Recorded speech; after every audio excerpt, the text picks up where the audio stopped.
Electronic west বা ই ৱেষ্টে আমাৰ পৰিৱেশত কি ধৰণে প্ৰভাৱ পেলাব পাৰে? এইটো এটা বহুত মানে হেজাৰ্ডাছ ৱেষ্ট আইটেম। তাত আপোনাৰ লিড, কেডমিয়াম, আৰ্ছেনিক এইবিলাক থাকে। আপুনি যদি এইটো এটা চাইণ্টিফিক ৱেত ডিছপ'জ নকৰে, তেতিয়া কি হয়, সেই যোন কাবাৰীৱালা বা যোনে আপোনাৰ তাৰ পৰা লৈ যায়, সি আপোনাৰ ঘৰৰ ছাইডতে সেইবিলাক ভাঙি আছে, কৰি আছে কিবা মেটেল ৰিকভাৰী কৰিবলৈ, আৰু সেই কেমিকেলছবিলাক আপোনাৰ গ্ৰাউণ্ড ৱাটাৰত গৈ আছে, আৰু সেই গ্ৰাউণ্ড ৱাটাৰে আপুনি খাই আছোঁ। কেঞ্চাৰ আৰু হোৱাৰ কিছুমান ডেফিনেট ৰিজন আছিল, যোনবিলাক আমি জানো। এতিয়া নতুন নতুন কেমিকেলছ, নতুন নতুন বস্তুৰ পৰা পানীত আৰু হাৱাত গৈ আছে, তাৰ পৰা আমাৰ বেলেগ বেলেগ ধৰণৰ বেমাৰবিলাক হৈছে। চ' আই থিংক আমি মানে ৱেষ্ট মেনেজমেণ্টটো যে এটা খালী প্লেনেট বুলি আমি ভাবি আছোঁ, সেই প্লেনেটে নহয়, আমাৰ নিজৰ পাৰ্চনেল হেল্থৰ কাৰণেও বহুত ইম্পৰ্টেণ্ট এটা। নমস্কাৰ। এটা অতি গুৰুত্বপূৰ্ণ বিষয়, ইলেক্ট্ৰনিক আৱৰ্জনা বা ই ৱেষ্ট সন্দৰ্ভত এটা ভিডিঅ' আগবঢ়াবলৈ যত্ন কৰিছোঁ। এটা অতি গুৰুত্বপূৰ্ণ আৰু এটা অতি সংবেদনশীল আৰু ভৱিষ্যতে এক ভয়াৱহ সমস্যাৰ সৃষ্টি কৰিব পাৰে ই ৱেষ্টে। গতিকে আজি আমাৰ মাজত আছে অচিত্ৰ বৰগোহাঁই। তেখেত হ'ল বিন বেগ বুলি এটা অৰ্গেনাইজেশ্যন আছে, বিন বেগৰ তেখেত ফাউণ্ডাৰ হয়। 2014 চনৰ পৰা ই ৱেষ্টৰ ওপৰত কাম কৰি আছে।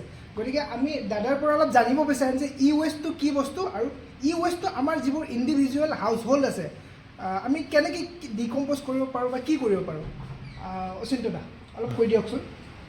হয়, আপুনি যেনেকৈ ক'লে ইলেক্ট্ৰনিক ৱেষ্ট বা ই ৱেষ্ট এটা বহুত ডাঙৰ প্ৰব্লেম, কিন্তু বহুত সেইটোৰ ওপৰত এৱেৰনেছটো নাই। এৱেৰনেছটো কি লেভেলত নাই যে যেতিয়া আমি যাওঁ আৰু কওঁ যে ই ৱেষ্ট কি হয়, কয় যে ই ৱেষ্ট কি হয়। ই ৱেষ্ট এটা চিম্পল ডেফিনেশ্যনৰ মতে, আপুনি যদি কিবা এটা বস্তু বেটাৰী বা প্লাগ পইণ্ট বা ইলেক্ট্ৰিচিটিত চলে, সেইটোৱে ই ৱেষ্ট। তাৰমানে কি, আপোনাৰ ঘৰত থকা হেয়াৰ ড্ৰায়াৰ, আপোনাৰ ঘৰত থকা ছেট-টপ বক্স, আপোনাৰ ঘৰত থকা remote, charger, cable, pencil battery, সেইবিলাক এটা ইলেক্ট্ৰনিক ৱেষ্ট বুলি কোৱা হয়। নাও আমি যোনটো দেখিছোঁ যে স্পেচিয়েলি হাউচ হোল্ড বা ঘৰে যোনটো চবৰে ঘৰতে আজিৰ দিনত ই ৱেষ্ট আছে, আৰু তেওঁলোকৰ ডিছপ'জ কৰাটো এটা বহুত ডাঙৰ সমস্যা। মই মাজতে ক'লোঁ দাদা, এই যিটো ডিছপ'জৰ কথা কৈছে, ইলেক্ট্ৰনিক ৱেষ্ট বা ই ৱেষ্টে আমাৰ পৰিৱেশত কি ধৰণে প্ৰভাৱ পেলাব পাৰে? এইটো এটা বহুত মানে হেজাৰ্ডাছ ৱেষ্ট আইটেম। তাত আপোনাৰ লিড, কেডমিয়াম, আৰ্ছেনিক এইবিলাক থাকে। আপুনি যদি এইটো এটা চাইণ্টিফিক ৱেত ডিছপ'জ নকৰে, তেতিয়া কি হয়, সেই যোন কাবাৰীৱালা বা যোনে আপোনাৰ তাৰ পৰা লৈ যায়, সি আপোনাৰ ঘৰৰ ছাইডতে সেইবিলাক ভাঙি আছে, কৰি আছে কিবা মেটেল ৰিকভাৰী কৰিবলৈ, আৰু সেই কেমিকেলছবিলাক আপোনাৰ গ্ৰাউণ্ড ৱাটাৰত গৈ আছে, আৰু সেই গ্ৰাউণ্ড ৱাটাৰে আপুনি খাই আছোঁ। তাৰ ছাইডত দেখিব কেতিয়াবা কিবা মেটেল ৰিকভাৰীৰ কাৰণে তেওঁলোকে ই ৱেষ্টটো জ্বলাই দিছে, সেই ছেইম এয়াৰটো আপুনি উশাহ লৈ আছে। চ' যোনটো আমি ভাবিছোঁ যে আমাৰ ঘৰৰ পৰা উলিয়াই দিলে আমাৰ প্ৰব্লেম নহয়, সেইটো কিন্তু নহয়, কাৰণ আপোনাৰ ঘৰৰ ছাইডতে সেই তাৰ মানে আনচাইণ্টিফিক আপুনি ক'লে লিড, তাৰপাছত কেডমিয়াম, আৰ্ছেনিক, এনেকুৱা বস্তুবোৰ, এইবোৰ বস্তু আমাৰ মাটিৰ তলত বৰষুণ বা বিভিন্ন পানীৰ হেৰিত গুচি যায়, সেইবোৰ আমি খাওঁ, আৰু খোৱাৰ ফলত বৰ্তমান সময়ত কি হৈছে, কেঞ্চাৰ বা কিছুমান এনেকুৱা বেমাৰে দেখা দিছে মানুহবিলাকক, যিবোৰ বেমাৰ হয়তো মেডিকেল চায়েন্সেও বিচাৰি পোৱা নাই। হয়তো এইবোৰ কাৰণো তাৰ কাৰণে এটা কাৰণ ডেফিনেটলি হ'ব চাগে। হয়, আপুনি একদম কাৰেক্ট কৈছে। মানে সেই কেমিকেলছবিলাক আগতে কেঞ্চাৰ আৰু হোৱাৰ কিছুমান ডেফিনেট ৰিজন আছিল, যোনবিলাক আমি জানো। এতিয়া নতুন নতুন কেমিকেলছ, নতুন নতুন বস্তুৰ পৰা পানীত আৰু হাৱাত গৈ আছে, তাৰ পৰা আমাৰ বেলেগ বেলেগ ধৰণৰ বেমাৰবিলাক হৈছে।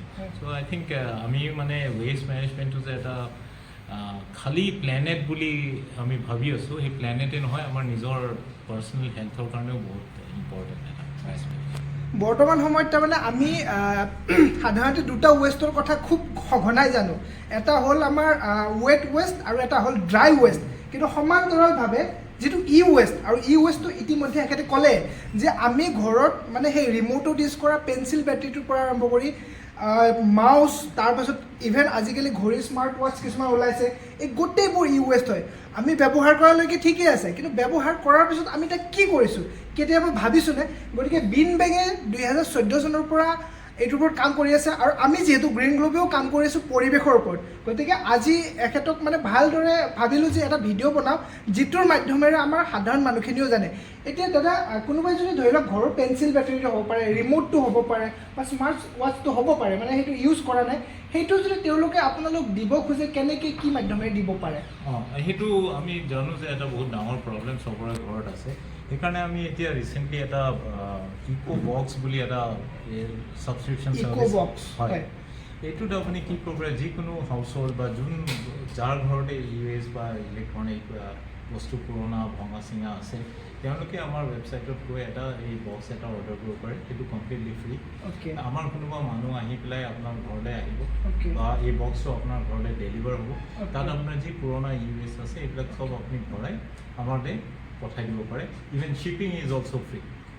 চ' গোটেই এটা আমি ভাবিছোঁ যে এনেকুৱা এটা যদি ছাৰ্ভিচ দিওঁ বহুত মানুহ আছে যোনে বিচাৰে যে আমি ৰাইট ৱেইট কৰোঁ কিন্তু আজিলৈকে অপশ্যন নাছিল তো সেই অপশ্যনটো আমি এইটো ইকো বক্স দি ক্ৰিয়েট কৰিব বিচাৰিছোঁ আৰু আমি ভাবোঁ যে যিমানে এৱেৰ চিটিজেন আছে চবেই এই বক্সটো ইউজ কৰিব হয় গতিকে এই যিটো ভিডিঅ' বনোৱা হৈছে এইটোৰ উদ্দেশ্যটো হ'ল যে আমি ই ৱেষ্ট সম্পৰ্কে সাধাৰণ ধাৰণা অলপ লওঁ আৰু তাৰ পাছত যিখিনি মানে সজাগ সচেতন যিখিনি ব্যক্তি আছে তেওঁলোকে মানে পেঞ্চিল বেটাৰীটো পেলোৱাৰ আগতে 10 বাৰ ভাবে গতিকে তেখেতসকলৰ কাৰণে এইটো আমাৰ ইকো বক্স যিটো কনচেপ্ট এইটো এটা খুব গুৰুত্বপূৰ্ণ তথা খুব এটা সুবিধাজনক হ'ব বুলি ভাবোঁ ইয়াতে আপোনাৰ এড্ৰেছ গোটেইখিনি মানে ইয়াতে আছে বা গোটেইখিনি পাব আৰু ৱেবছাইটটো মই তলত ডিছক্ৰিপশ্যনত দি দিম গতিকে আশা ৰাখিছোঁ যে এই যিটো ইলেক্ট্ৰনিক আৱৰ্জনা অনাগত সময়ত বহুত আমি ভাবিব নোৱাৰাকৈ